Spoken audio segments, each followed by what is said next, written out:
Hello guys, welcome back to our channel.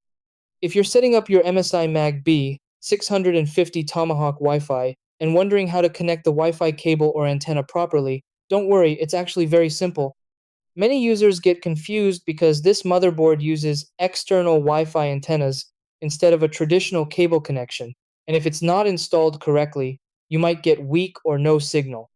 The good news is, it only takes a few seconds to set it up the right way and get strong, stable connectivity. So in the next few moments, I'll show you the easiest way to do it. Try these. Step 1. Locate the Wi-Fi antenna ports on the back I/O panel. Step 2. Take the included Wi-Fi antenna cables or module. Step 3. Screw the antenna connectors onto the ports securely. Step 4. Position the antenna upright for better signal reception. Step 5.